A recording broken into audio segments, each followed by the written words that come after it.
Moïse a respecté son engagement envers le vieil homme et est resté à Madian pendant plusieurs années. Lorsque leur accord a pris fin, Moïse et sa famille ont quitté la ville. Durant leur voyage, Moïse a vu un feu au loin, du côté du mont Sinaï. Lorsqu'ils l'ont atteint, Dieu a appelé le prophète Moïse en lui faisant cette révélation. Moïse, je suis ton Seigneur. Retire tes sandales, car tu es dans la vallée sacrée de Tua.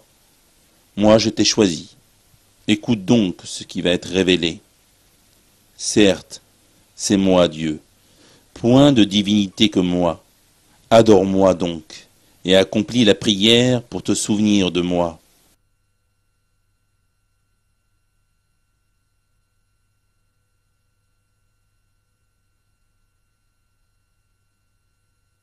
Ceci fut la première révélation que Moïse a reçue. Il était désormais messager de Dieu.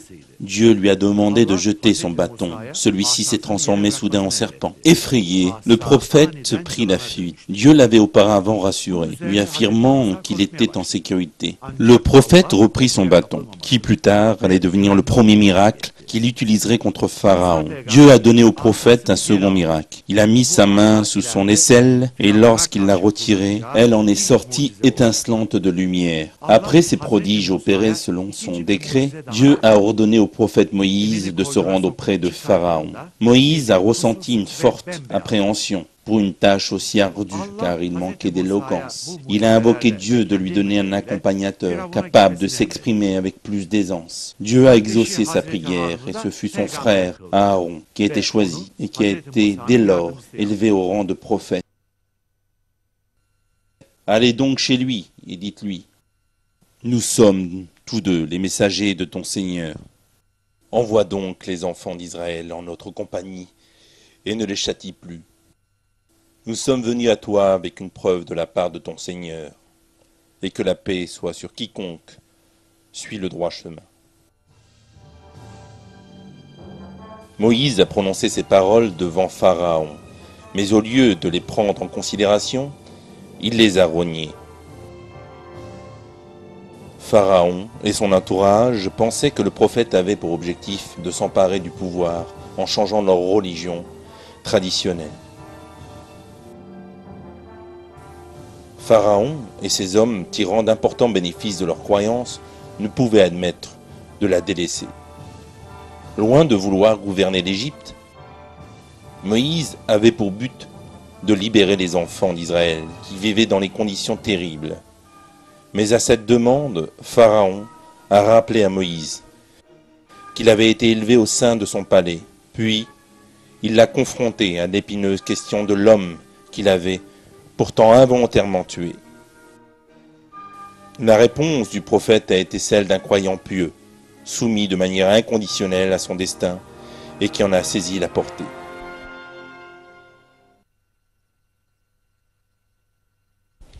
Je l'ai fait, dit Moïse, alors que j'étais encore du nombre des égarés. Je me suis donc enfui de vous, quand j'ai eu peur de vous. Puis, mon Seigneur m'a donné la sagesse et m'a désigné parmi ses messagers.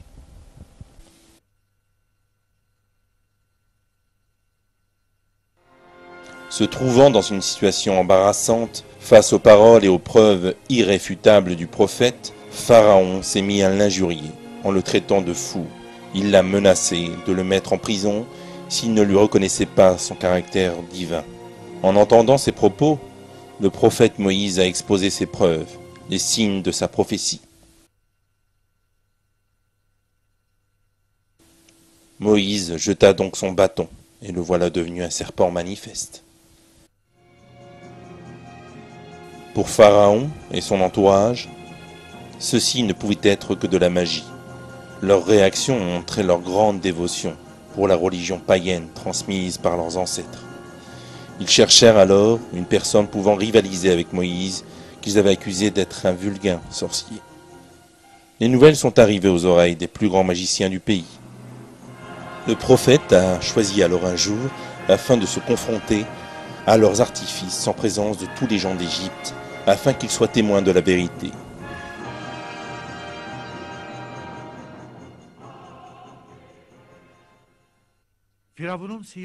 Les magiciens de Pharaon étaient prêts à exposer leur tour de magie.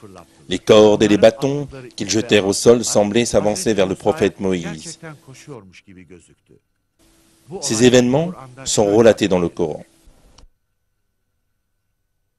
Moïse ressentit quelque peur en lui-même. Nous lui dîmes, jette ce qu'il y a dans ta main droite. Cela dévorera tout ce qu'ils ont fabriqué. Ce qu'ils ont fabriqué n'est qu'une ruse de magicien, et le magicien ne réussit pas, où qu'il soit.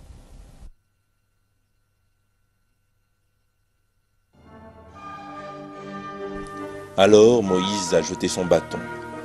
Ce qui s'est passé a terrifié les magiciens. Alors qu'ils trompaient les gens en faisant croire que leurs bâtons et leurs cordes étaient vraiment en mouvement, le bâton que Moïse a jeté a dévoré tout ce qu'ils avaient fabriqué. Les magiciens se sont alors jetés, prosternés, disant « Nous croyons au Seigneur d'Aaron et de Moïse. » Ce miracle du prophète Moïse a amené les magiciens à avoir foi en Dieu. Pourtant, Pharaon était si arrogant qu'il a menacé de mort ces gens sincères qui avaient choisi de croire en leur Créateur. Alors Pharaon dit « Avez-vous cru en lui avant que je ne vous y autorise? C'est lui votre chef qui vous a enseigné la magie. Je vous ferai sûrement couper mains et jambes opposées, et vous ferez crucifier sur des troncs de palmiers. Et vous saurez avec certitude qui de nous est plus fort en châtiment et qui est le plus durable. » La réponse qu'ont donnée les magiciens à Pharaon révélait la sincérité de leur foi, ainsi que leur courage. « Par celui qui nous a créés, dirent-ils, nous te préférerons jamais à ce qui nous est parvenu comme preuve évidente. Décrète donc ce que tu as décrété. Tes décrets ne touchent que cette vie présente. »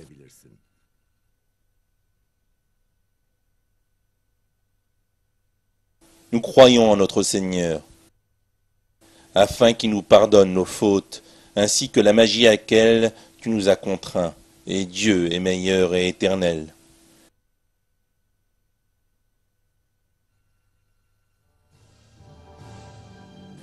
La victoire du prophète Moïse sur les magiciens, ainsi que leur retour à la foi, a montré de façon évidente la nature pervertie du système pharaonique. Pharaon ne savait plus quoi dire.